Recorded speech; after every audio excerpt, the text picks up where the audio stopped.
بسم اللہ الرحمن الرحیم انا انزلناہ فی لیلۃ القدر وما ادراک ما لیلۃ القدر لیلۃ القدر خیر من الف شہر تنزل الملائکۃ والروح فیہا بإذن ربہم من کل امر سلام ہی حتی مطلع الفجر۔ وقال رسول اللہ صلی اللہ علیہ وسلم من قام لیلۃ القدر ایمانا واحتسابا غفر له ما تقدم من ذنبہ۔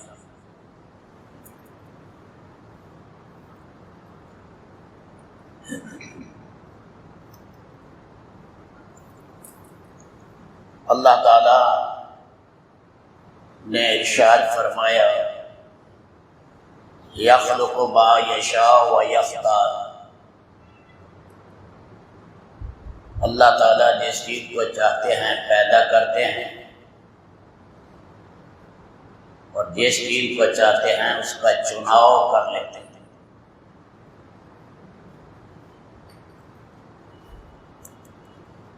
یہ اللہ نے اپنی مخلوق پیدا کی،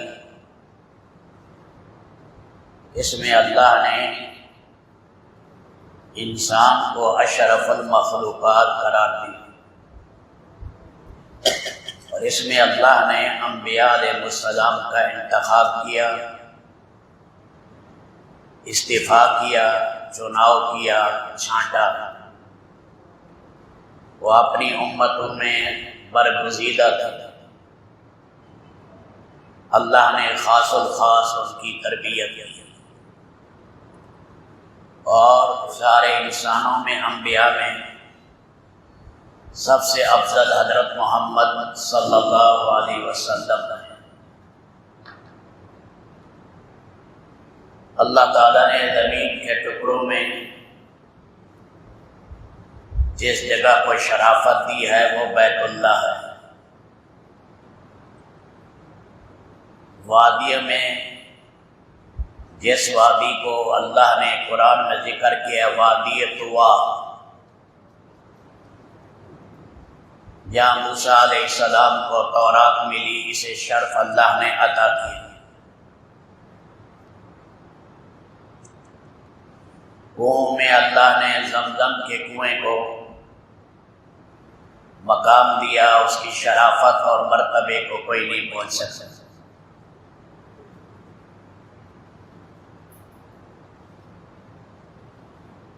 عصا میں حضرت موسیٰ علیہ السلام کی عصا،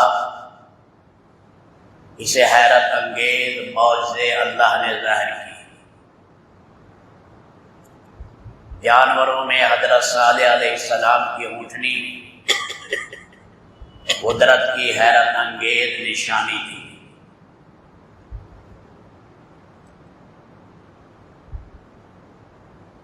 اسی طرح آبی جانوروں میں وہ مچھلی عظیم مچھلی ہے جو سیدنا یونس علیہ السلام کو لے کر پھرتی رہی۔ مہینوں میں اللہ نے رمضان المبارک کا مہینہ، اسے سب سے زیادہ شرف اللہ نے عطا کیا۔ راتوں میں اللہ نے لیلۃ القدر کا انتخاب کیا، اسے سید اللیالی کہتے ہیں، سارے راتوں کی سردار رات۔ دن بھی اللہ کی رحمت ہے، رات بھی اللہ کی نعمت ہے،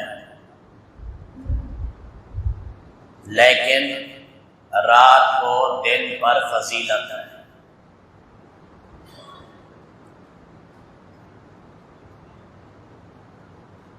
دن میں آدمی معاش کا کام کرتا رہتا ہے، کچھ اللہ کے بارے میں غفلت کا شکار ہو جاتا ہے۔ رات اللہ نے بنائی یہ مالک کے ساتھ مناجات کے لیے ہے، محبوب کے وصال کے لیے ہے یہ رات۔ اس لیے شب قدر یہ رات ہی ہے۔ معراج جو کرایا گیا وہ رات کو کرایا گیا۔ اللہ کی جو رحمت قریب آتی ہے انسانوں کے سب سے زیادہ آسمان دنیا پر، وہ رات کے ٹائم آتی ہے۔ قرآن کریم جو پہلے اترا ہے وہ رات کے ٹائم اترا۔ اِنَّا أَنزَلْنَاهُ فِي لَيْلَةِ الْقَدْرِ۔ اِنَّا یہ بھی تاکید کے لیے ہے، بلا شبہ انزلنا ہم نے اتارا، ہو ضمیر جا رہی ہے قرآن کریم کی طرف۔ لیلۃ القدر میں قرآن کریم کو ہم نے اتارا۔ قدر کے معنی عظمت اور جلال کے بھی ہیں، اور قدر کے معنی تنگی کے بھی ہیں۔ عظمت اور جلال اس رات کا بہت زیادہ ہے، برسہ برس کی محنت اس ایک رات کی محنت کا مقابلہ نہیں کر سکتا۔ جسے شب قدر عبادت والی مل گئی بہت بڑا سعید ہے، اپنی دھلائی کرا لی، بلند مقامات پر پہنچ گیا، اللہ کا زلفہ اور قرب اسے نصیب ہوا۔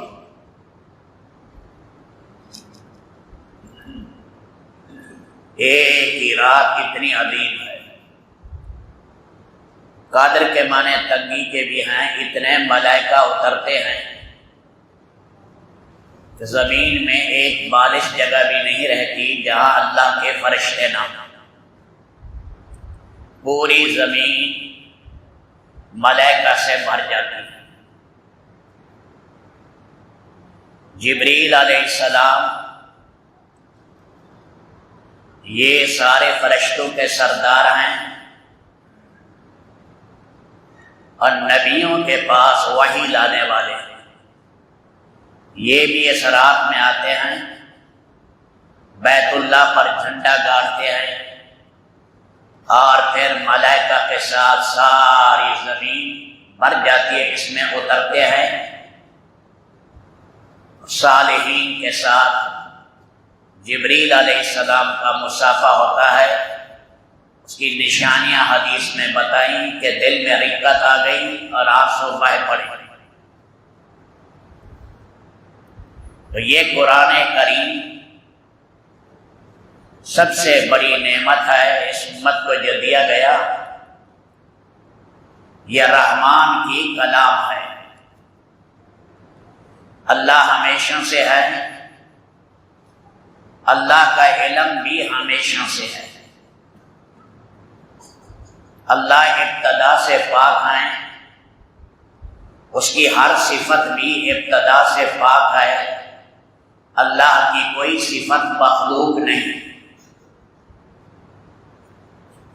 سیدنا امام احمد ابن حنبل کے زمانے میں جو بادشاہ تھے وہ غلط لوگوں کے ہاتھ پر چڑھ گئے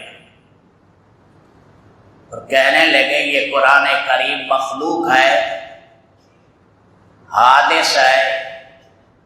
سچے علماء کہتے تھے نہیں، قرآن کریم اللہ کی کلام اور غیر مخلوق ہے، اللہ کی ساری صفات غیر مخلوق ہیں، تو کلام اللہ بھی غیر مخلوق ہے، اللہ کی صفت ازلی ہے۔ اس پر بادشاہوں کو بڑی ناراضگی ہوئی اور نیک علماء پر بڑے امتحان آئے۔ سب سے زیادہ امتحان امام احمد ابن حنبل پر آیا۔ امام شافعی مصر میں تھے، امام احمد ابن حنبل بغداد میں تھے۔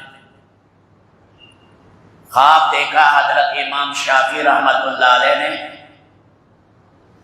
خواب میں سید الکونین آقا نامدار صلی اللہ علیہ وسلم کی زیارت ہوئی۔ اور امام احمد بن حنبل کے بارے میں اللہ کے نبی نے کچھ پیغام دیا۔ ان کے ایک شاگرد تھے ربی، اسے خط لکھا کہ جاؤ یہ خط بغداد میں پہنچاؤ۔ وہ مصر سے چلے بغداد آئے، وہ خط امام احمد ابن حنبل کو پیش کیا۔ نماز پڑھا کے بیٹھے تھے، خط دیا، پھر رونے لگے اور یہ فرمایا تو نے یہ خط پڑھا ہے؟ ربی نے کہا میں تو قاصر تھا، میں کیسے پڑھ سکتا تھا، میرے لیے یہ امانت تھا۔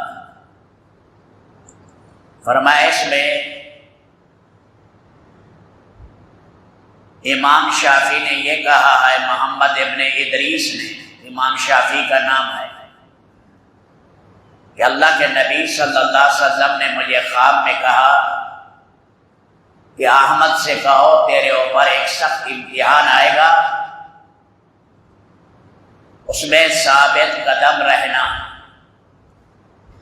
بھی چلنا نہیں ہے۔ خلق کے قرآن کے مسئلے میں کچھ لوگ کہیں گے قرآن کریم مخلوق ہے، جم جانا، میں اس کے علم کو اور اس کی عزت کو سب سے زیادہ بلند کروں گا، قیامت کے دن اس کا بڑا عجیب مقام ہوگا۔ ربی نے کہا این الحلاوہ، اتنی بڑی خوشخبری ہے تو کوئی مٹھائی بھی ہونی چاہیے۔ امام احمد ابن حنبل نے اپنا کرتا اتار دیا، یہ لے کر مصر گئے۔ امام شافعی نے فرمایا کرتا تو میں نہیں لیتا، وہ آپ کو دیا ہے، اتنا کرو اس کو پانی میں ڈالو اور اس کے اثرات پانی میں آ جائیں، اس کا غسالہ میں پی لوں تاکہ احمد ابن حنبل کے جسم کی برکات مجھے حاصل ہو۔ مامون اور رشید کا، ہارون رشید کا بیٹا اعتدال میں چلا گیا۔ ان کا عقیدہ تھا کہ اللہ پر یہ چیز واجب ہے، یہ واجب ہے۔ ہم اہل سنت کے نزدیک اللہ پر کوئی واجب نہیں۔ دوسرا وہ یہ کہتے تھے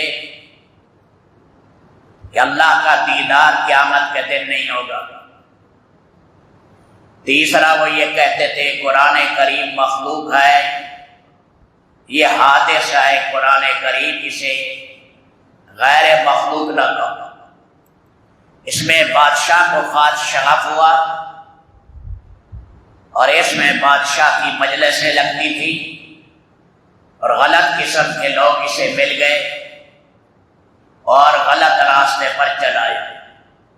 حکم دیا کہ محمد ابن نوح کو اور احمد ابن حنبل کو اونٹ پر بٹھا کر،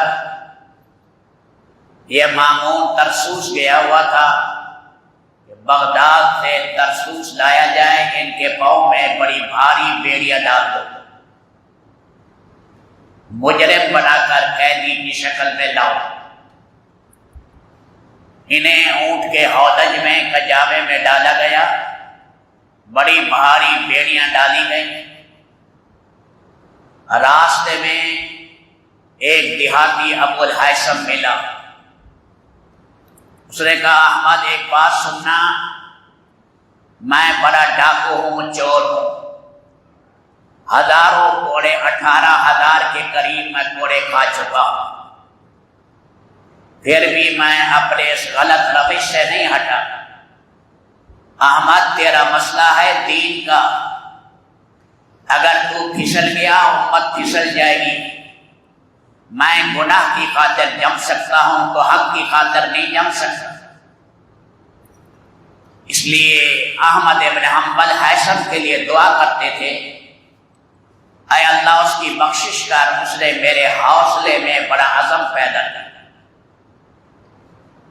جب ترسوس کے قریب گئے تو بادشاہ کا دربان آیا اور روتا ہوا آیا اور آنسو پوچھ رہا ہے کیا بات ہے، کہ بادشاہ نے تلوار تیز کر رکھی ہے آئے احمد دیکھ لو کیا کرنا ہے، شاید جاتے ہی آپ کی گردن اڑا دیں۔ حضرت امام احمد ابن حنبل نے، رمضان شریف کا مہینہ تھا، امام احمد ابن حنبل نے دعا مانگی، اے اللہ مامون کا چہرہ مجھے نہ دکھانا، میں میمون کو نہ دیکھوں، مجھ سے اسے جدا کر دے۔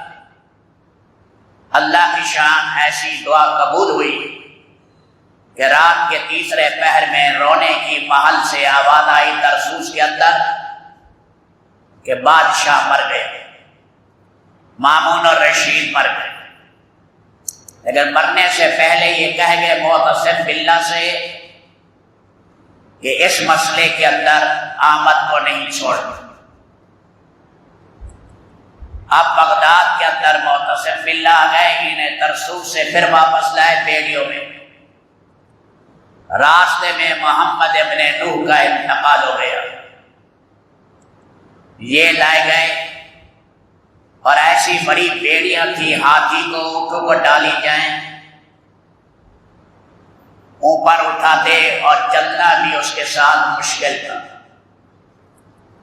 رات کے ٹائم بند کوٹھڑی میں بند کیا اور میں اندھیرا تھا، میں ہاتھ مارتا رہا کہیں سے پانی مل جائے، مجھے پانی ملا، میں نے وضو کیا،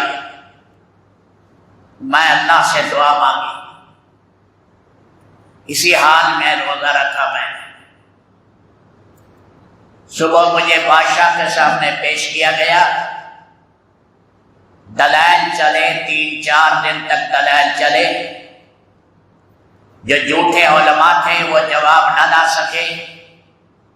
مامون خود کھڑا ہوا، اس نے کہا کہ میں تجھے موقع دیتا ہوں، تم توبہ کر لو۔ انہوں نے کہا کہ محمد صلی اللہ علیہ وسلم نے کیا اس کی طرف دعوت دی ہے؟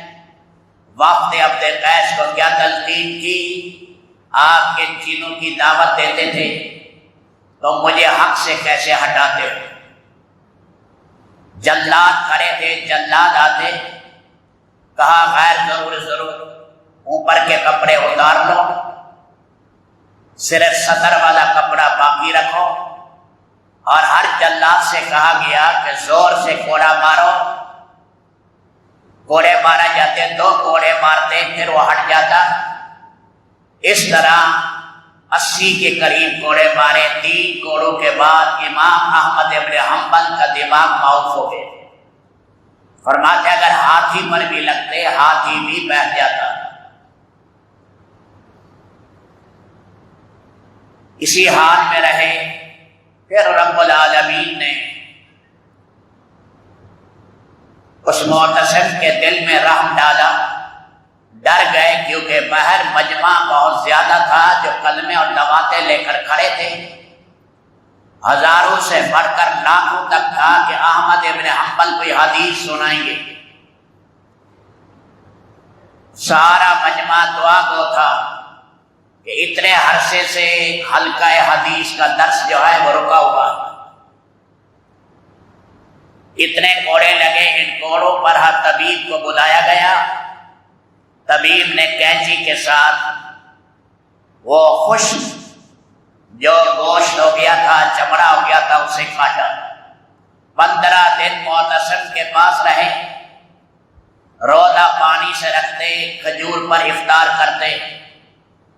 بادشاہ نے کہا یہ کھانا ہے افطاری سحری کا، فرمایا بادشاہوں کے کھانے مشکوک ہیں، میں نہیں کھا سکتا۔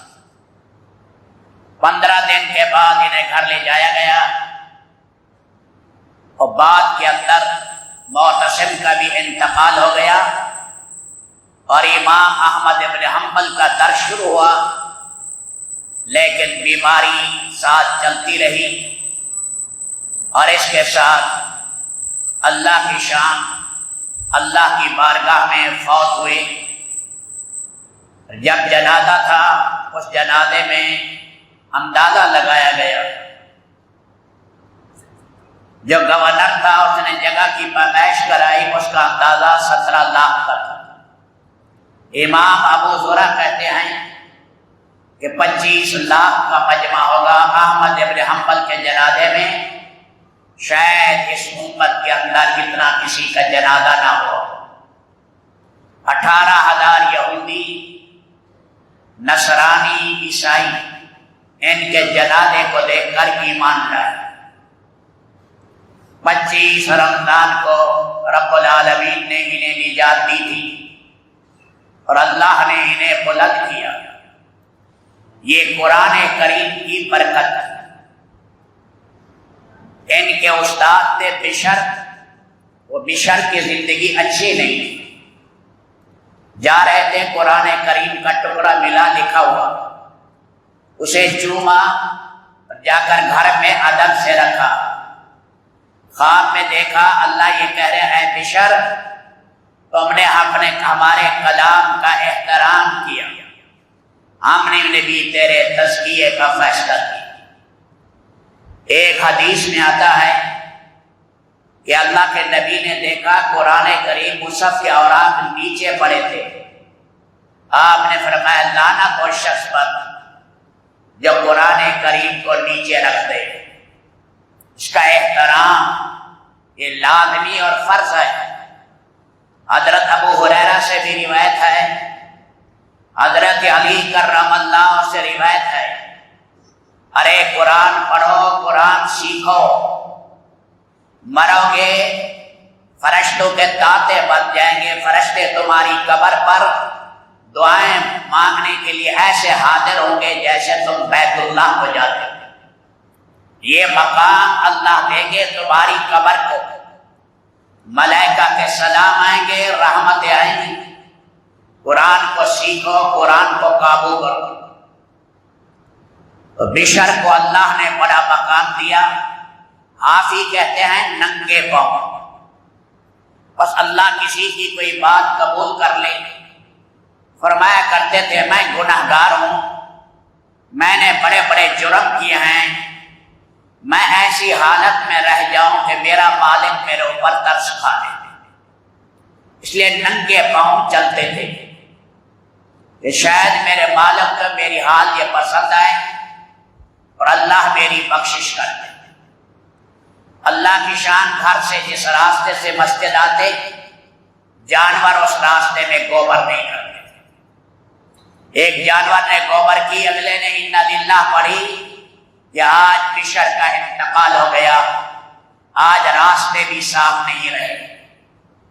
امام احمد بن حنبل کی کسی نے خواب میں زیارت کی، فرمایا کیا مقام ہے کہ اللہ نے بڑا اونچا مقام دیا۔ سفیان ثوری کا مقام بیان کیا، پھر بشر حافی کا مقام بیان کیا۔ تو میرے دوستو قرآن کریم یہ مالک کی نعمت کبریٰ ہے۔ یہ ہم تراویح میں سن رہے ہیں، خوش قسمت ہیں وہ انسان جو سنا رہے ہیں، ان کی اولادوں کو بھی مبارک اور ان کے ماں باپ کو بھی مبارک، اور خوش قسمت ہے جو سن رہے اللہ کی کتاب کو۔ ساری دنیا کی ٹھیکریاں، ڈالر اور پاؤنڈ، ساری دنیا کی مادی چیزیں ایک بسم اللہ الرحمن الرحیم کا مقابلہ نہیں کر سکتے۔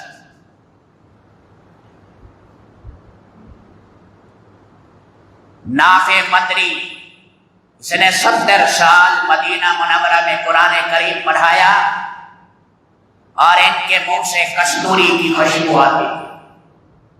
کسی نے پوچھا یہ خوشبو آپ کہاں سے لائے؟ فرمایا خواب میں مجھے اللہ کے نبی ملے، فرمایا قرآن سنا، میں نے سارا قرآن سنایا، اللہ کے نبی نے میرے منہ سے منہ لگا دیا۔ اس دن سے خوشبوئیں شروع ہی موت تک رہی، موت تک۔ امام حمزہ ہیں، اللہ نے بڑا شغف دیا تھا قرآن کے ساتھ۔ جب یہ فوت ہوئے نہلا رہے تھے تو سینے میں چمک دیکھی، مجمع کا تانتا بند گیا، کہا گیا یہ قرآن کا نور ہے جو اللہ نے اسے عطا کیا، یہ مالک کی نعمت کبریٰ ہے۔ سارا دن آدمی روزہ رکھتا ہے تاکہ اس کے ساتھ جو جسم میں آلائشیں ہیں، لہو میں ناپاکی ہے، خیالات میں ناپاکی ہے، اور آنکھ میں کان میں جو گندگی ہے یہ ساری دھل جائے، صفائی ہو جائے، اور پھر رہی صحیح کسر افطاری کے ٹائم ہے، فرمایا تمہیں دو خوشیاں ہیں، ایک افطار کی اور ایک رحمان کے پاس جب جاؤ گے باب ریان سے 70,000 کھانے دسترخوان پر چناؤ ہوگا، وہ تمہیں کھلائے جائیں گے، کہا جائے گا یہ ان ایام کا بدلہ ہے جو دنیا میں میرے لیے تم بھوکے اور پیاسے رہے۔ تو میرے بھائیوں، یہ بڑے عظیم دن ہیں، اللہ ہمیں ان کی قدردانی کی توفیق عطا فرمائے۔ آج 20واں روزہ ہے اور آج شام سے اعتکاف شروع ہو رہا ہے۔ خوش قسمت ہے وہ بھائی جو اعتکاف بیٹھ رہے ہیں، 2 حج 2 عمرے کا ثواب ملے گا۔ ارے اعتکاف کا تو 1 منٹ بھی بہت قیمتی ہے، چاہے جائے کہ 9 یا 10 دن کا اعتکاف ہو، یہ سنت مؤکدہ ہے۔ اس لیے جمعے بھی خواتین کے بارے میں بھی عرض کیا تھا، اور آج یہ موقع ہے اللہ پاک رب العالمین ہمیں آخری عشرہ کی قدردانی کی توفیق عطا فرمائے۔ فرمایا معتکف فرشتوں کے مشابہ ہو جاتا ہے، اس کا اٹھنا بیٹھنا حتیٰ کہ اس کا سونا اور کھانا پینا یہ سب عبادت میں ہے۔ اپنی کھلائی کرا لیں، اللہ کا قرب لے لیں، اللہ کے برگزیدہ بندوں میں شامل ہو جائیں، صفائی اور تطہیر ہو جائے، رب العالمین ساری گندگیاں دھو ڈالے۔ یہ 9 دن کا 10 دن کا اعتکاف ہے، جو بھائی بیٹھیں گے، بیٹھنے کے بعد انہیں آداب بتا دیے جائیں گے کہ مسجد میں کیا اعمال کرنے ہیں اور اعتکاف کے کیا آداب ہیں اور کن چیزوں سے اعتکاف ٹوٹ جاتا ہے۔ اس لیے یہ موقع ہے 2 بھائیوں میں ایک ہمت کر لیں، باپ بیٹے میں ایک ہمت کر لیں، جن کی داڑیاں سفید ہیں وہ تو ہمت کر ہی لیں، کیا پتہ زندگی وفا کرے نہ کرے۔ نوجوان بھی آگے بڑھیں، تطہیر اور صفائی کا موقع ہے، دن رات صدائیں لگنے والی ہیں، کوئی ہے معافی مانگنے والا۔ فرمایا یہ اعتکاف بڑی عظیم عبادت ہے، جب سے رمضان شروع ہوا اللہ کے نبی نے کوئی اعتکاف نہیں چھوڑا۔ ایک دفعہ سفر میں چلے گئے، اگلے رمضان میں آپ نے 20 دن کا اعتکاف کیا۔ آپ کے ازواج مطہرات ساری اعتکاف کرتی تھی۔ مساجد میں یہ شغف ہو، بھر جائیں، غلغلہ ہو، قرآن کا شوق ہو، بکائیں آئیں، رونے اور تڑپنے میں آگے بڑھے، یہ موقع اللہ نے دیا ہے۔ زندگی وفا کرے نہ کرے، 20 ہمارے بھائی قبرستانوں میں چلے گئے، ہمارے لیے بھی شاید کیا پتہ کتنا موقع ہے۔ اللہ نے یہ قیمتی دن دیے ہیں، خوشبوئیں آ رہی ہیں، صدائیں آ رہی ہیں، اس لیے اس کے معاشرے کو اللہ قیمتی بنانے کی توفیق عطا فرمائے۔ اللہ